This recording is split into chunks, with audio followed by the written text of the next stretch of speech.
¿Te atreves a ser tú mismo? Si sobrevives pero quieres empezar a vivir, lucha por ser un joven auténtico, De esos fuertes, valientes, completos y felices. No dejes que te lo cuenten. ¡vívelo!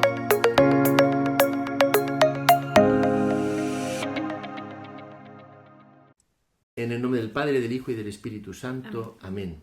Padre bueno, gracias por el regalo de este encuentro. Pedimos que nos envíes tu Espíritu Santo, que Él nos ilumine, que nos dé la paz, que nos llene de tu amor y que podamos complacerte en todo lo que vayamos a decir. Y te lo pedimos por tu Hijo Jesucristo, que vive y reina por los siglos de los siglos. Amén. En el nombre del Padre, del Hijo y del Espíritu Santo. Amén. Santa María, Ruega por nosotros. Buenas y bienvenidos un día más a nuestro podcast. Hoy estamos aquí recibiendo un episodio súper especial que llevamos mucho tiempo queriendo grabar. Tenemos la inmensa suerte de que el pobre padre pues haya podido decir que sí y nos esté dedicando ese tiempo. Lo primero de todo, muchísimas gracias, de verdad. Oyentes, encantado.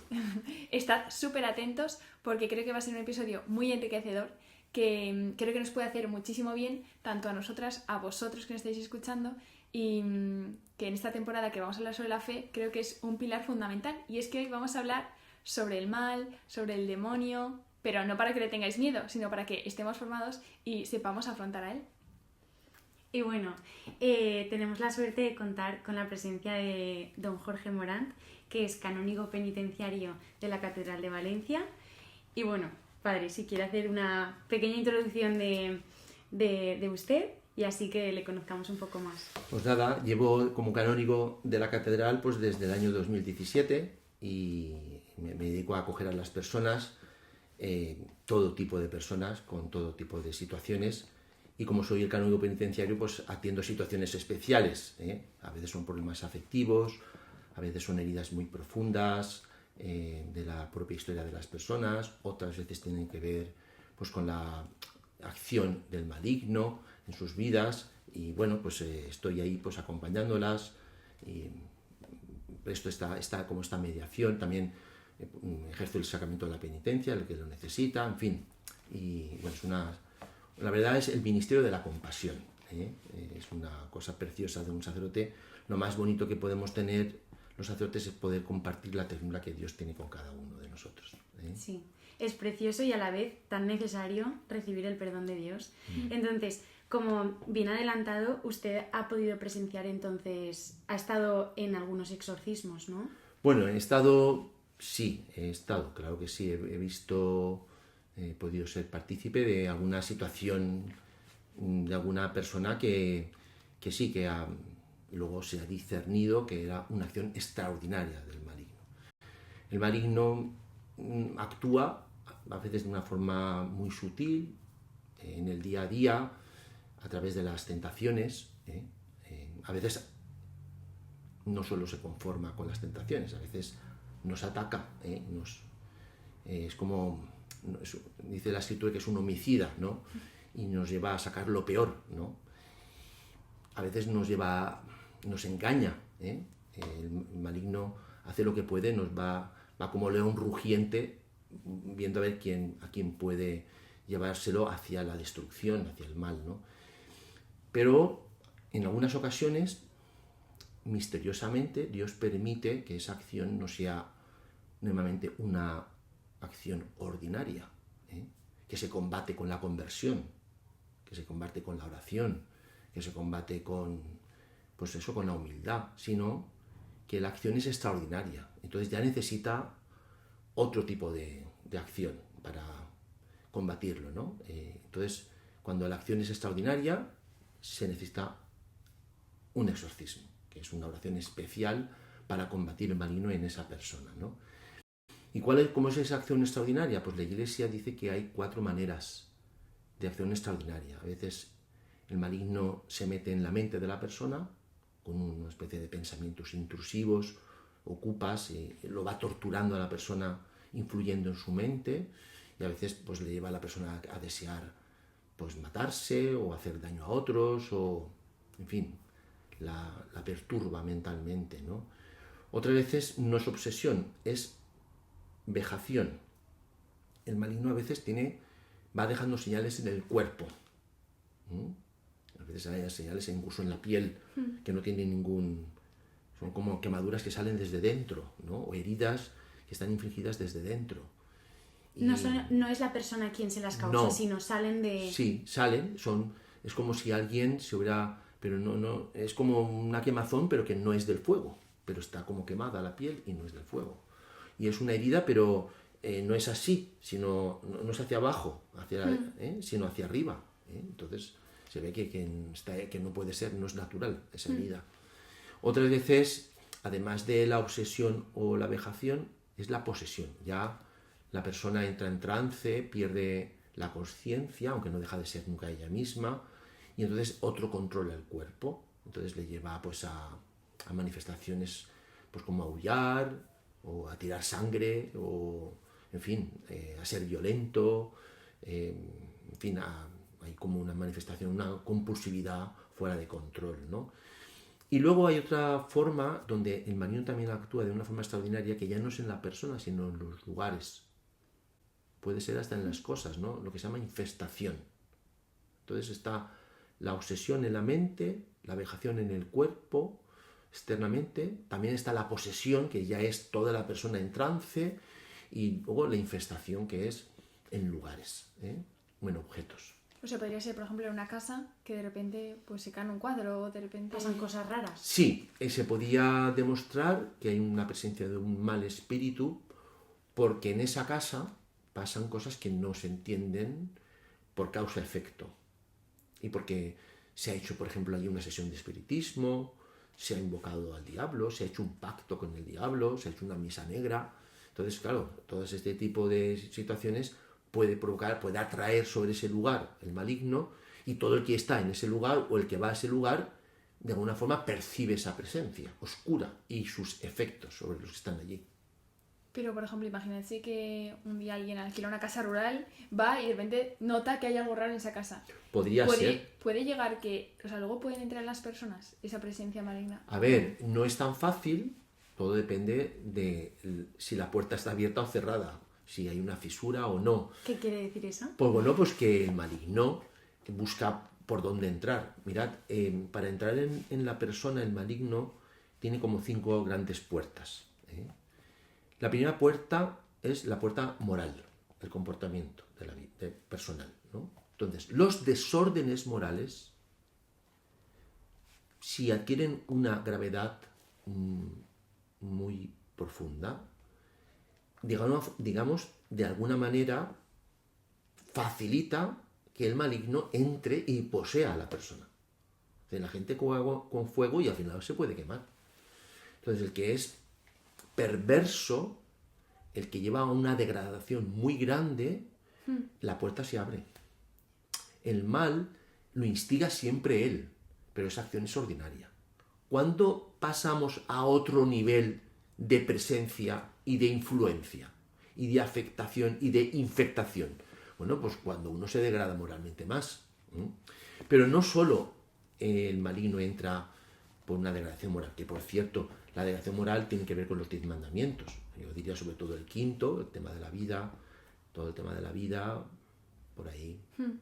Cuando uno juega con la vida y se maltrata la vida, o hace daño, el tema del sexto mandamiento, que es el tema de la sexualidad, es otro problema. Se pueden producir desórdenes morales graves. Y luego yo elegiría el octavo. El octavo es el no dirás falso testimonio ni mentiras, el de la autojustificación. La gente vive muchas veces en el autoengaño. Y esos 3 mandamientos son los que yo diría que sobre todo son puertas de acceso, por decir la primera tabla, la que tiene que ver con Dios, pero bueno, esa, como hay un anhelo espontáneo a creer en él, pues es más difícil. Pero los otros 3 sí que se producen, ¿no? Y la primera tabla también hay gente que juega con fuego con el tema del espiritismo, el esoterismo, el satanismo, y también ahí dejas una puerta de entrada. Hoy en día, no sé si seguro que se lo sabe, el Reiki, ¿no? Sí. Que está como, hay muchas técnicas, ¿no?, que están de moda hoy en día, que mucha gente, o el yoga, ¿no? Sí. Que eso pueden ser, ¿no?, pequeñas puertas. Sí, yo te voy a decir que iba a llegar a esa puerta después. Primera puerta, el desorden moral. Segunda puerta, el desequilibrio afectivo. Que cuando una persona tiene muchos altibajos emocionales y no es dueña de sí misma, ahí es fácil que se cuele el maligno, como una serpiente, y busca la fisura para decir aquí estoy yo y adueñarse de la persona. Es decir, los desequilibrios afectivos, si uno al final no va con cuidado y eso no invoca a Dios, no invoca la paz, no entra en ese camino de pacificación del alma, el maligno también se aprovecha y es una puerta maravillosa para adueñarse del otro, ¿no? Y perturbarlo. Luego también la mente. No están solo los desequilibrios afectivos, están las perturbaciones mentales. Los pensamientos ocupa, intrusivos, las obsesiones. Ahora que estamos en una sociedad tan enferma, que hay tantas enfermedades de todo tipo, de tipo mental, la salud mental, pues eso, por ahí hay otra puerta por la que también el maligno ha hecho mucho daño a personas que yo he conocido y que tienen un problema mental y también preternatural. Un problema afectivo y también preternatural. Un problema moral y también preternatural. Luego la cuarta puerta es la puerta espiritual. Ahí o bien es porque tú te has acercado a un mundo espiritual por la vía de la magia y todo lo que se supone, ¿no? Ese mundo de la astrología, de las fuerzas oscuras, el tema de la nueva era, algunas religiones que promueven ese contacto con las energías, pues todo eso al final también es una puerta maravillosa, que el maligno a través de ahí, tú entras ahí inocentemente y de repente empiezas a experimentar cosas que luego, en fin, alguna bruja que yo he conocido luego ha tenido que buscar ayuda por vía urgencia, porque ella se ha visto afectada por sus propias brujerías. Wow. O a veces, por la parte espiritual, Dios permite en algunas personas muy seleccionadas, muy especiales, pues como por ejemplo el cura de Ars o algunos santos y santas que ha decidido purificarlos, hacerlos más suyos a través de la permisión de esta acción del maligno en sus vidas, ¿no? Como el Padre Pío. El Padre Pío también. Entonces, sí, Dios es así. Algunas personas más fuertes espiritualmente han podido experimentar más fuertemente también la acción del maligno en sus vidas para fortalecerlas. Todo sirve para bien para los que aman al Señor. Bueno, pues esas personas, en vez de debilitar su relación con Dios, han fortalecido su relación con Dios gracias a que el maligno ha ido ahí a tentarlas, a marearlas o a infectarlas, ¿no? Y luego la última puerta por la que nos marea el maligno, y que puede hacerlo de una forma grave, es la puerta del dolor físico. El dolor físico, hay gente que, por ejemplo, no duerme, no puede dormir, o hay gente que le tiene terror a las operaciones, en fin, hay un dolor o que tiene un tipo de dolencias. Entonces, todo eso te va introduciendo una desesperación interior, una desazón, que o te conectas con Dios para encontrar la calma, o si no te conectas con Dios y te desconectas de Él, entonces rápidamente el maligno se aprovecha y te conectas con el maligno. Pero entonces, por lo que está explicando, ¿eso quiere decir que cualquier cosa, digamos, que no es buena en este mundo proviene del maligno? A ver, la vía de acceso a Dios es la vía del amor. Cuando esa vía se estropea, que es la vía del bien, de la verdad y de la belleza, si se debilita tu relación con Dios, se activa la otra vía. Y entonces, si no promueves lo verdadero, lo bueno, lo bello, lo divino, promueves y no invocas el Espíritu Santo como nosotros hemos hecho al principio, pues el mal espíritu va cogiendo fuerza. Entonces, el maligno está detrás de todo mal, como instigador como mínimo. Y en algunas ocasiones está de una forma directa, más directa, lo que Dios le permite. Pero Él es instigador de todo el mal. Nosotros seremos responsables porque tenemos capacidad de hacer el mal, claro que sí, pero el mal, Dios lo hizo todo bueno. Incluso el mismo maligno era un ángel bueno. Justo, esa era la Podemos pregunta. hablar un poco de... Sí, Claro. podemos hablar un poco más ¿Cuál de es el esto origen? y así... Claro, el origen del demonio? él era un ángel bueno. O sea, vamos a ver, nosotros vemos la realidad como nos la ha enseñado el mismo Dios que se ha revelado a través de sus profetas y luego a través de Jesús. Y creemos que hay un mundo que nosotros no vemos y existe. Entonces, aparte de Dios Padre, Dios Hijo y Dios Espíritu Santo, el cielo, la iglesia triunfante los santos, la Virgen, todos. Y luego estamos los que todavía estamos aquí en este mundo. Bueno, pues entre ellos y nosotros hay un mundo que también es de los ángeles, que son seres personales con libertad como nosotros. Lo que pasa es que pertenecen al mundo de la eternidad, donde no hay espacio ni tiempo. Y como son libres, también pueden tomar decisiones erróneas. Entonces, el ángel caído pasó de amar a Dios a probar qué pasaba si lo rechazaba. Y tomó esa decisión irrevocable. No es que Dios no sea misericordioso con él, es que en lo eterno se toman decisiones eternas. Y entonces ese ángel caído se aleja de Dios, y cuando Dios crea al hombre, crea a la mujer, crea el mundo, pues él, porque Dios se lo permite, interactúa con nosotros y nos influye. Y ese es el que está en el origen, ese ángel caído, que no es uno, son varios y son, no sabemos cuántos, pero hay más, ¿no? Lo que llamamos espíritus del mal, ¿no? O los demonios, pues están ahí actuando y por vía ordinaria, a través de las tentaciones, las asechanzas, las insinuaciones, o por vía directa. Entonces, eso es lo que hicieron nuestra digamos, Eva, ¿no? La primera mujer, pues cayó en la tentación, instigado por el maligno. Es lo que dice el libro del Génesis. Y luego hay una nueva mujer, que es María, que vence al dragón, que es la que vence. Entonces, hay un ángel caído que antes era bueno y que nos ha traído el mal y nos facilita el mal. Y que él está en el origen del mal que Jesús combate. Cuando él se va al desierto, 40 días, se enfrenta al maligno, porque ve que le está rodeando, ve que lo está mareando, ve que lo está tentando, y como es hombre verdadero como nosotros, pues también lo combate. Y cuando él se fortalece del Espíritu de Dios, entonces va a ejercer el ministerio y él percibe. Y el maligno también, cuando está, el maligno también en ese sentido tiene fe. Tú eres el santo de Dios, le dice a Jesús. Sabe que Jesús tiene poder sobre él. Y dice, por favor, échame a los cerdos, ¿no? Me llamo Legión, son muchos. Échame los cerdos a la piedra, y la piedra se va al acantilado, ¿no? Entonces es verdad que en la Escritura no hay una precisión como la hay actualmente, que distinguimos quién está endemoniado, vejado o poseído de quién tiene un ataque de epilepsia o una enfermedad psíquica, pero que no hubiese esa precisión no significa que todo era explicable solo por razones naturales, como si todos todos sufriesen ataques de epilepsia o fuesen enfermos mentales. No, había realmente gente que el maligno había entrado dentro de él y que el Señor les libera de la acción del maligno dentro de él, ¿no? Qué fuerte. Entonces, padre, el origen del mal es por la existencia del demonio. Claro, si Dios es verdad, bien y belleza, Claro. y es amor y es Padre, Sí. dime tú si estará en él el origen del mal. No. Si él lo ha hecho todo bueno, entonces él es el creador y hay una criatura que no es hombre ni mujer, sino que es un ángel que ha desobedecido a Dios, que se ha puesto contra él, porque es libre y lo puede hacer, y entonces a partir de ahí Dios ya crea al hombre y a la mujer que puede convertirse. Nos da un espacio y un tiempo para que nuestras decisiones no sean irrevocables.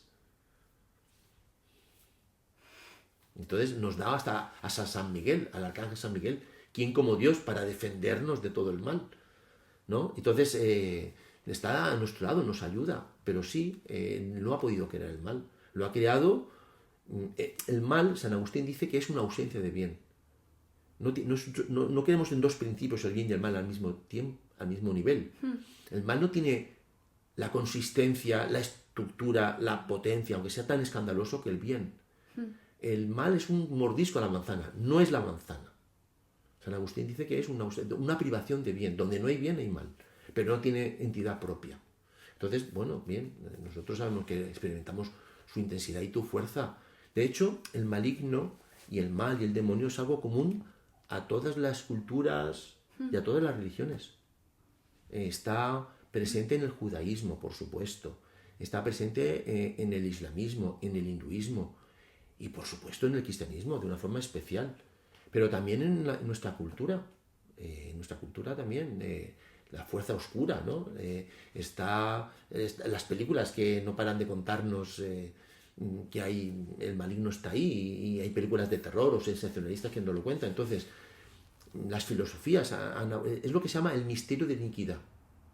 El mal tiene una capacidad de implantarse en la libertad del hombre, de arraigarse en su corazón, que puede adquirir tal densidad que va mostrando cuál es su origen, su naturaleza y su verdadero rostro. Es alguien, no algo. ¿Y cuál sería la diferencia entre demonio y espíritu maligno? Son dos términos que indican la misma realidad. Lo que pasa es que uno es en singular, el demonio, y el otro es en plural, que es los espíritus malignos, ¿no? Los estudiosos, igual de esta ciencia, de la angelología, de la demonología, dicen que hay jerarquías. Yo ya no llevo tanto, ¿no? Pero bueno, no me extrañaría que estuviesen organizados. Los que estén organizados lo que quieran, igual que los están organizados los ángeles, sí. Y hay ángeles y arcángeles, pues los demonios se ve que ahí está el capitán y están los soldados. Yo no lo sé.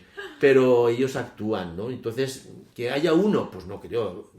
Parece que podemos hablar en plural. Hay varios espíritus puros que están caídos porque rechazaron a Dios, quedaron contaminados de una manera irrevocable, y todo eso hace que estén llenos de la ira, del rencor, del odio, y quieran arruinar, envenenar, destruir a la criatura, sobre todo a la Virgen, con la que no ha podido, ¿no? Entonces, ¿cómo puede ser? Claro, una mujer tan débil, colmada de tantos dones, inmaculada concebida, asunta al cielo, la Madre de Dios, y ahora resulta que ella me ha pisado la cabeza. Entonces, no la perdona. Como no puede con ella, va contra su linaje, contra los que somos hijos de María. Qué fuerte. Claro, entonces está rabioso, y a quien puede, pues se lo lleva al huerto. O sea que... Y padre, porque diría, es que a mí me da la sensación de que hay muchas personas católicas, practicantes, que como que rechazan la existencia del mal. Entonces, ¿cómo les explicaría usted a esas personas que niegan la existencia del demonio? A ver, yo lo primero que tengo que reconocer es que quizá en algún tiempo de la Iglesia se ha abusado de la existencia del demonio para dar miedo, y también se ha subrayado tanto la existencia del pecado que ha quedado un efecto rebote. Y ahora ni hay diablo ni hay pecado. Y nos hemos ido al extremo contrario, ¿no? Entonces yo diría, eso para empezar, para comprender este fenómeno, que si te descuidas a veces hasta, como decíamos antes en nuestro diálogo, cuesta escuchar en las homilías que haya el mal y que exista el diablo, y que se hable con claridad de este tema, ¿no? Entonces, una cosa es que no se subraye ese aspecto, y otra cosa es que haya una omisión de ese aspecto. Pero bueno, intentando entender lo que pasa, yo primero lo que diría es que hay ignorancia, ¿eh? O sea, la gente que niega la existencia del diablo, yo creo que hay un prejuicio cientificista, como si la realidad, la única que existiera, fuese la que se puede pesar, medir y contar. Entonces, es como si la razón fuese solo instrumental, y la razón no pudiese captar la belleza. Pero ¿quién te ha dicho a ti que la razón solo es técnica o instrumental? Eso es una parte de la realidad, pero la realidad es mucho más que lo que tú puedes ver, pensar, medir y contar. Entonces, hay ignorancia por ese prejuicio racionalística, ¿no? Y cientificista. Luego está la soberbia. La soberbia impide al hombre pensar que alguien le puede dar miedo. No acepta una autoridad distinta de él. Y entonces, claro, pues no sé, solo está él consigo mismo, y se pone un muro para aceptar otra cosa distinta. Digamos que el soberbio entra en una dinámica negacionista, ¿no? Solo se ve él y su ombligo, sus ideas, y no capta nada más que eso, ¿no? Bueno, bien, la soberbia impide desde luego hablar del mal, y el único criterio del bien y del mal es el mismo, ¿no? Y bueno, eso es un problema, ¿no? Y luego está el miedo. El miedo también te impide hablar del mal, es decir, el miedo a a que el maligno exista, te lleva a evadirte de la realidad, ¿no? Entonces, bueno, yo decía antes que la gente puede negar a Dios, pero no negar el mal. El mal es el pan nuestro de cada día, con perdón, es decir, que nos habita, todo el mundo sabe distinguir, o sea, sabe que hay un bien y un mal. El que no lo sabe es un león cuando tiene hambre. Ese no tiene sentimiento de culpa, pues tiene hambre y al primer antílope que pasa por allí, la primera cebra, pues se la cepilla y se queda tan tranquilo, no tiene sentimiento de culpa. Los seres humanos sí que tenemos sentimiento de culpa, gracias a Dios, porque hay algo dentro de nosotros que es una brújula que nos orienta hacia el bien y nos aleja del mal, porque si no, no podríamos convivir juntos. ¿Esa brújula podríamos decir que es la conciencia? Sí, la sindéresis. Dentro de la conciencia eres tú decidiendo, pensando, eligiendo, creyendo. Entonces, lo haces en conciencia desde tu intimidad, desde tu interioridad. Pero dentro de tu interioridad hay una instancia objetiva, una especie de genoma moral, una brújula, una sindéresis que te dice dónde está el bien y dónde está el mal. Y ahí están los primeros principios de la vida moral. Y eso es universal, eso también Kant lo acepta, Santo Tomás, en fin. Cuando decimos amar al prójimo como a uno mismo, pues eso es amar, es algo básico para la vida. Otra cosa es las concreciones, en las que ya es la ley natural, el decálogo. Es el bien y el mal, pero ya tematizado. Y ya, digamos, ya en conciencia tú, en la realidad concreta que tú vives, ya tienes que concretar qué es bien y qué es mal. Lo tienes que discernir y concretar esos primeros principios de la vida moral, que es el amor, que pasa por el decálogo, la ley natural, y ya en concreto, en conciencia, decides. ¿Y cómo podríamos reconocer, digamos, al mal? ¿Sabes? O sea, ¿cómo podemos nosotros protegernos del mal? Sí, a ver, el mal nos envuelve, está ahí con nosotros y también se manifiesta, ¿no? Y antes he dicho que el mal se puede actuar de una forma ordinaria o extraordinaria, ¿no? Entonces, voy a empezar por la extraordinaria.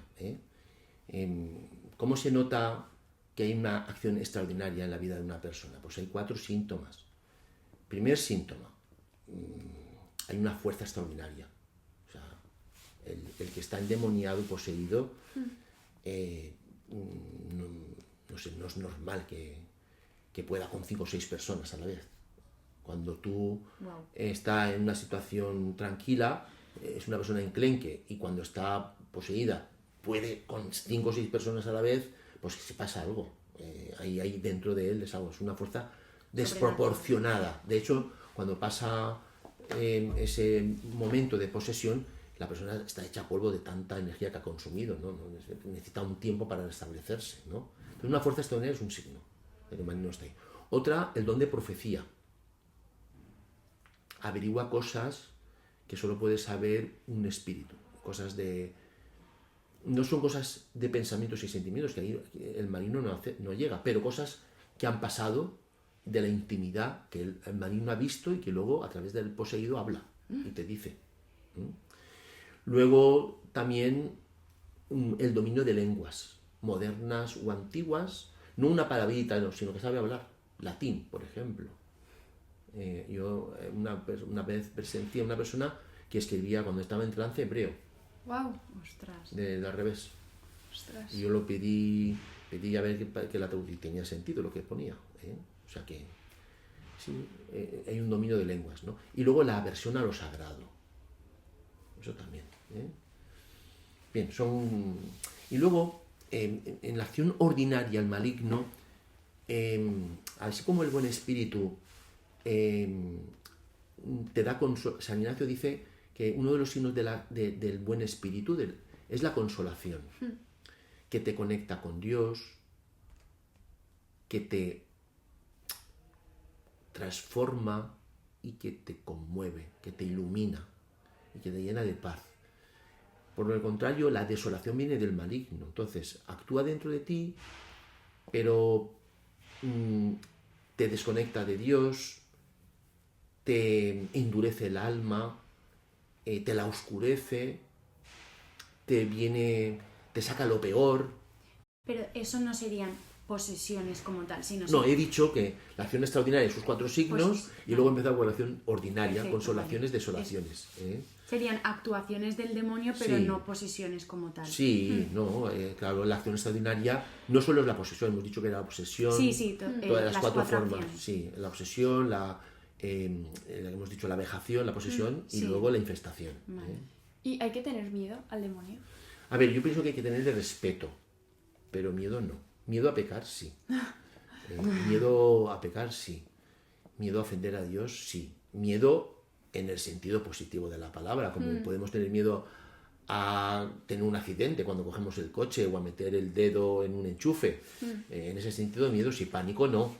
Pero miedo, yo diría que al maligno hay que tenerle por respeto. ¿Por qué? Porque Dios puede más. Dios es más grande. Dios ya ha venido a salvarnos. El maligno, los santos padres dicen que es como una abeja que picó a Jesús, que estaba en la cruz, y entonces murió porque el aguijón se quedó en Jesús y ella murió, ¿no? Intentando. Entonces, ha sido ya derrotado. ¿Nosotros podemos perder alguna batalla? Sí, pero no, la guerra ya está ganada. Dios ha sido vencedor y nosotros estamos tranquilos. Nadie unido a Jesús puede ser derrotado. De hecho, nosotros somos hijos de Dios por naturaleza, hijos de Dios por gracia. Por naturaleza somos creados a imagen de Dios. Hay una huella imborrable de la presencia de Dios en nuestras vidas.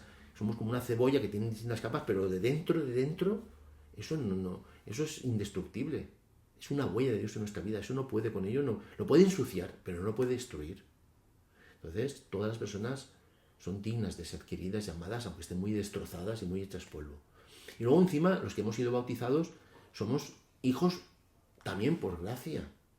Y hemos recibido un exorcismo. Lo que pasa es que éramos pequeñitos, no lo sabíamos, pero el óleo de los catecúmenos es el óleo un óleo exorcístico que invoca a Dios para que nos quite el maligno, o la presencia del oscuro en la medida que esté dentro del niño, por el pecado original.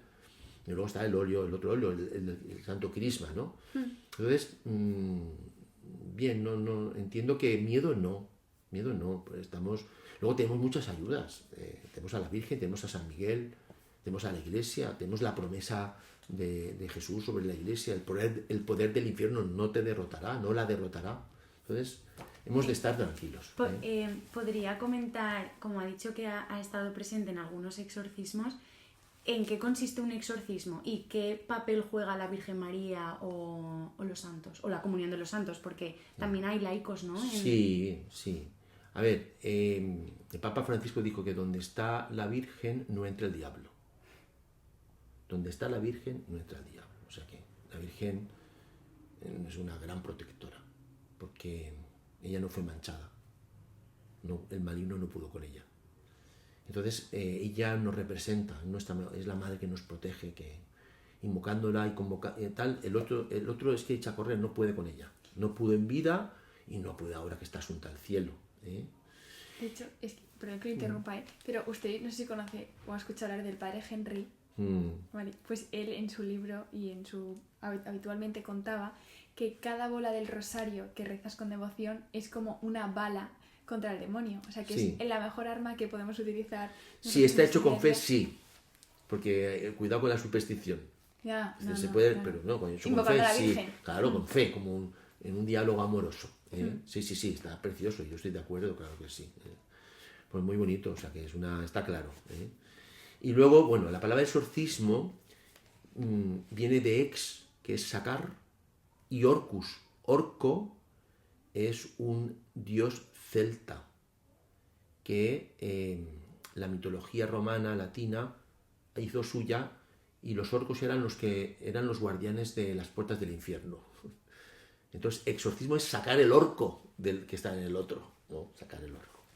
Entonces, el exorcismo es una oración que tiene fundamentalmente 2 partes, una parte deprecativa y una imperativa. La deprecativa es la orante, la que le pides a Dios que saque el maligno de la persona vejada, o endemoniada, poseída. Y una parte imperativa donde el exorcista, con el poder que le ha dado el Señor y la Iglesia, se dirige directamente a Satanás para que salga de la persona.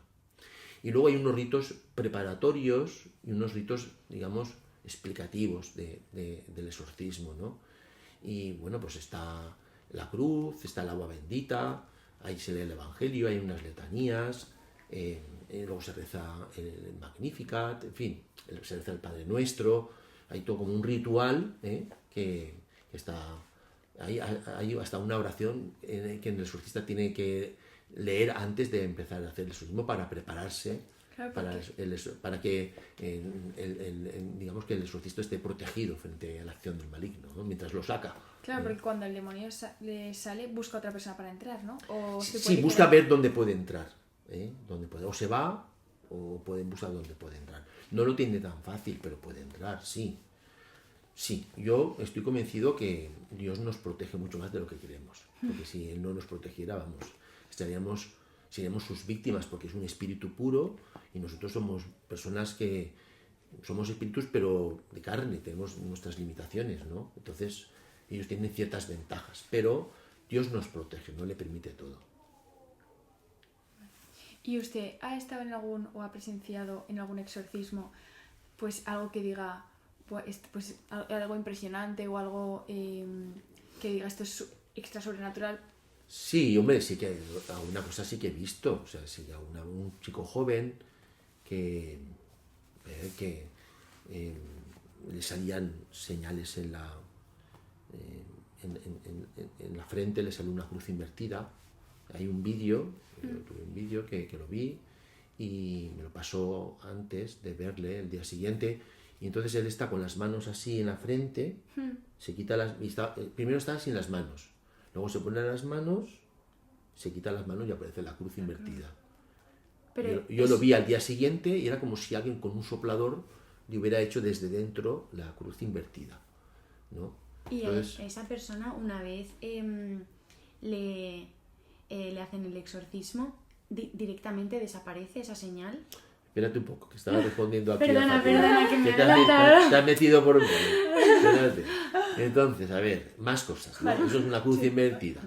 Luego, a ver, la mirada se oscurece, hay gritos que son aullidos de lobo, que a veces pueden ser al mismo tiempo de perro, tiene una fuerza extraordinaria, tiene una violencia que no corresponde a esa persona, tiene aversión a la cruz, en fin, puede hablar lenguas extrañas y tal, o sea, sí, en fin, hay cosas, yo todo no lo he visto, he oído a algunos exorcistas con cosas muy raras, pero yo hasta donde he visto cosas de alguno que ha echado dentro de la boca, cuando entraba en trance, nadie sabía cómo, se le llevaba la boca de sangre y la escupía.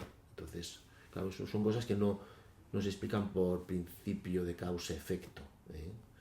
¿Qué decías tú? ¿Qué decías? A ver, Perdona. Marta, a ver. No, le estaba preguntando si esas señales que les aparecen en el cuerpo en determinado momento, si al hacerle el exorcismo directamente desaparecen Sí, a ver. o lleva un tiempo de curación. La prueba de que son por causa preternatural y no natural es que aparecen y desaparecen Inmediata. con mucha rapidez. Wow. Y no necesitan medicina. Necesitan su tiempo. No es automático, pero no necesitan medicina para que se vayan y se va pronto. Y sí, la acción del maligno es así. Que una vez ya se ha hecho el exorcismo, las personas cuando lo reciben empiezan a sentir una paz, un equilibrio que no tenían, un orden que no tenían, un deseo de Dios que no tenían, y se conectan a una vida espiritual que no tenían. Y todo como que se reordena todo. Claro, porque alguien que ha estado con la presencia del demonio ahí tan evidente, esa persona directamente su fe como que... o sea... Sí, es un milagro al revés. Exacto. Claro. O sea, el milagro es negativo. Es decir, ¿cómo puede ser que o sea, ver una persona que tiene la experiencia de que el maligno se ha adueñado de alguna forma de su vida y hay signos y manifestaciones claras, significa que hay un mundo espiritual que no es este. Entonces, de repente ves que las cosas que existen no son las que se pueden empezar a medir y contar, hay otras. Y cuando tú haces una oración, una sencilla oración, no tiene más, es verdad, hecha con fe, es verdad, hecha en nombre de la Iglesia, con el poder de la Iglesia, en nombre de la Iglesia, ese es el ministerio del exorcismo. Y tú haces eso, o un sacerdote exorcista hace eso, y no se explica por qué esa persona, cuando se termina el exorcismo, entra en paz, vuelve a su juicio, vuelve a ser una persona de Dios, o sea, tiene una serenidad. Es verdad que a veces puede ocurrir que no sea todo tan puro y tan exacto, pero sí, yo he visto a algunas personas así y puedo dar fe de que es así, de que una oración, que es la causa, puede producir un efecto que no tiene que ver con esa causa, sino que la desborda y que el efecto es que esa persona ha vuelto a la paz, a tener una paz que no tenía desde hace años. Y se ha quitado un peso de encima y una presencia oscura que la torturaba, que la ocupaba con K. Yo quería preguntarle sobre el agua bendita, porque el agua bendita tiene mucho poder y es algo que habitualmente nosotros, ¿no?, podemos, cada vez que entramos en una iglesia, nos podemos santiguar, hacer la señal de la cruz y es un pequeño, no sé si exorcismo o... Sí, bueno, nosotros propiamente llamamos sacramental, Sacramental, porque sí. eso es un signo externo de una gracia invisible. Entonces, sí, yo aconsejo los sacramentales, pero utilizados como lo pide la Iglesia, porque algunos utilizan el agua bendita pues hasta para cocinar, o para lavar el piso, o para limpiar un cristal. Perdona, no, el agua es para ponértela encima, santiguarte con ella, y con eso ya es suficiente. O sea, es una protección. Sí, ya está. Es la fe con que te la pones. No es cuestión de tragártela, igual que la sal o igual que el aceite. Son sacramentales a través de los cuales, bendecidos, pues atraen la bendición de Dios. Es otra de las ayudas que tenemos. Y son ayudas como muy específicas. Pues sí, pueden ayudar. Pero hay que ir con cuidado con el uso supersticioso de los sacramentales. Vale. O sea, con el uso supersticioso del agua bendita, con el uso supersticioso del aceite, con el uso supersticioso de la sal. ¿Hay que utilizarlo? Sí, pero con fe. Y por tanto con supervisión de un sacerdote. Vale. Y usted, que ha podido presenciar en algunas personas el mal o el demonio, ¿cree que su fe ha cambiado o se ha hecho más fuerte o ha visto la figura de la Virgen María como... No lo sé, ¿qué ha pasado en usted en relación con la fe? A ver, lo que le ha pasado a otras personas es que al tener una experiencia tan fuerte del maligno en sus vidas y al experimentar de una manera extraordinaria su influjo en ellos, al invocar el poder de Dios a través de un exorcismo, por ejemplo, o de un acompañamiento, han visto el poder de Dios en su vida y cómo su conexión con la Virgen María, con el Arcángel San Miguel, con la lectura de la palabra de Dios, con los sacramentos, con volver a la Eucaristía, volver a la confesión frecuente, y todas esas ayudas les han dado una paz, una armonía, y les han convertido el corazón, y ya jamás se les ocurre, pudiendo alejarse de Dios, ni se les ocurre de qué bien se está aquí con el Señor, ¿no? Pero ellos tienen unos motivos como muy de dolor, muy suficientes. Han pasado la experiencia de irse lejos de Dios y acercarse a Él. Como el hijo pródigo.